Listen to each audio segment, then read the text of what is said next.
With that. Now our very last speaker before we march is Mike Prysner.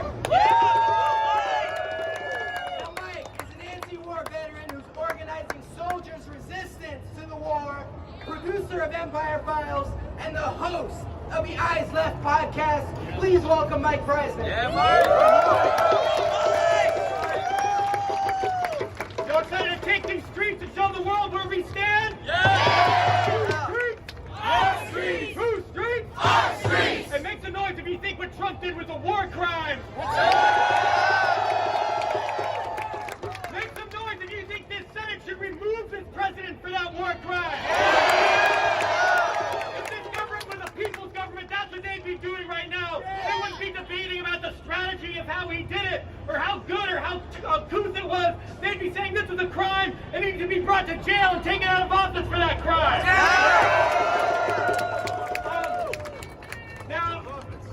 I haven't written anything down in a long time, but I did today, because I feel like today is just as dire, just as critical as the days before the U.S. invaded Iraq.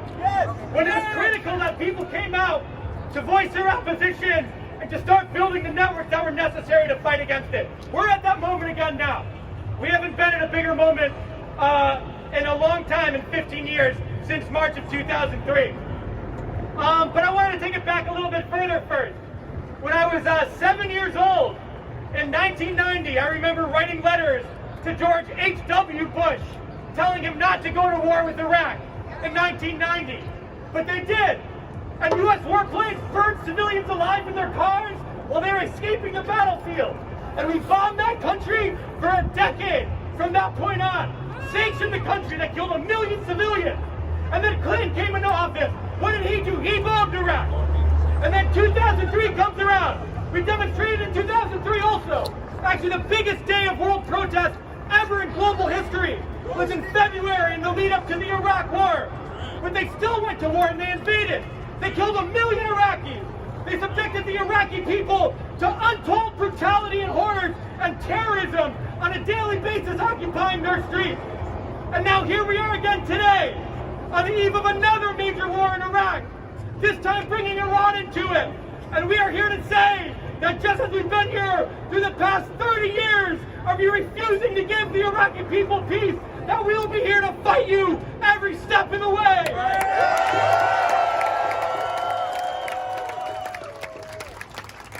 And it's also important to say, and I say this as someone who was a part of that invasion of Iraq in 2003, who occupied that country for a year. Right now it's easy for Democrats and some of the media to criticize Trump for this action. But I tell you what, if any U.S. soldiers die in the next couple days in retaliation by Iraqi forces or Iranian forces, they're going to fold very quickly and they're going to be beating Trump for war too. So it's important to say now, if any U.S. soldiers are killed in Iraq where they shouldn't be as a result of Trump's action, that is Trump's fault. That is not the Iraqi people's fault. That is not our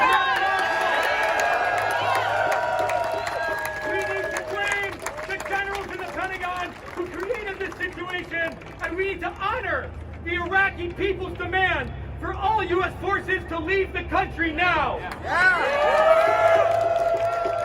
You know, I was told we invaded Iraq to bring Iraqis democracy. Well, now they have a parliament, and that parliament said we have to get out. So if we want to honor Iraqi democracy, we have to leave now, and that's the only answer. It's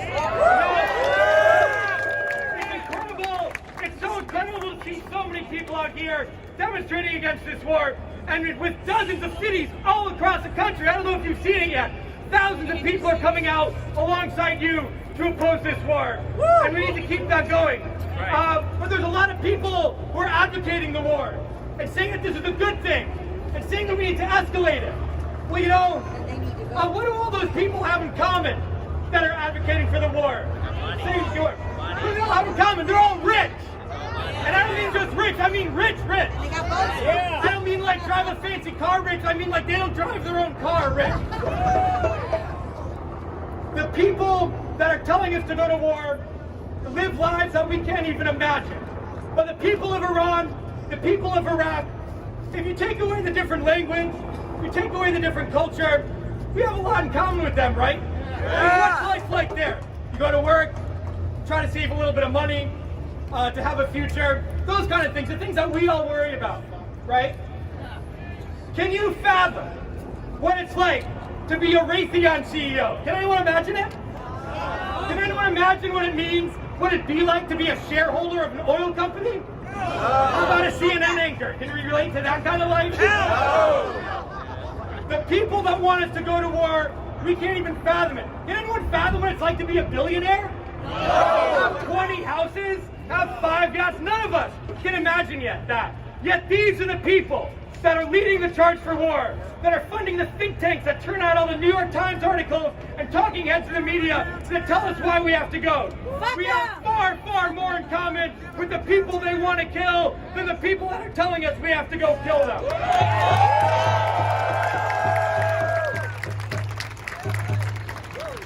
And it's always the rich who make war, and it's always the poor who die on both sides. Now I want to talk right now directly to all the U.S. service members. I was one of you 15 years ago, and I was in the same situation. Now the people that are telling you to go to war, guess what? Those are the same people that are calling your phone asking for your student debt payment back. That's right. Those are the same people calling saying you owe some healthcare debt. Those are the same banks that are knocking on your door saying your house is going to get taken away if you don't pay your mortgage on time. Those are the people that are trying to send you to war right now. And not to mention these politicians, these silver spoon, Ivy League, elite politicians. They have already proven what they will do in this situation. We know from the Iraq War, my generation went through it. And what did they teach us that you need to know now? That number one, they will lie. They will lie about why we need to go to war, just like they're lying now, just like they lied then. They will lie to you. And guess what? When that war starts going bad for them, as it inevitably will, and a lot of us start dying, what are they going to do? They're going to keep lying, and they're going to send more of you to die, and more of you to die. Because they don't want to take responsibility, but guess what? They're not getting their legs blown off, and they don't have any kids on the battlefield, so they don't care. And then what's going to happen? When you come home, wounded, injured, traumatized, what are they going to do? Are they going to help you? No! They're going to punish you, they're going to ridicule you, they're going to kick you to the curb. These politicians have shown they don't care if you hang yourself in your closet when you get back. They don't care if you go out into the woods and shoot yourself. They don't care if you end up on the streets right here in Skid Row. They have proven they do not care about our lives, and they have no right to dictate any control over our lives.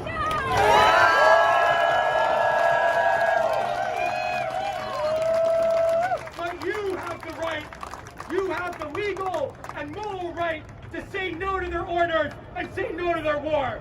Now, I just wanted to say that as I wrap up, yesterday I put out a statement saying anyone in the U.S. military who thinks this is wrong and wants to refuse orders to take part in an Iran war to contact me. And over the past day, I've been talking to over 25 active duty service members who say they're going to refuse this war. That is just with my small statement. And so being here today, you are raising that message, reaching people that can build the kind of movement we have here inside the ranks of the military to try to stop this war from happening. And finally, I'll say that yes, Trump needs to be removed. Yes, it's the right-wingers in the Pentagon in Washington that are doing this, so let me ask you this. We've been bombing Iraq for 30 years straight. Through Democrat, Republican, Democrat, Republican, Democrat, Republican. We've been an endless war. That's right. Through Democrat and Republican. My entire life, this country's been at war. For most of the people here, your entire life, we've been occupying and bombing. Why is that?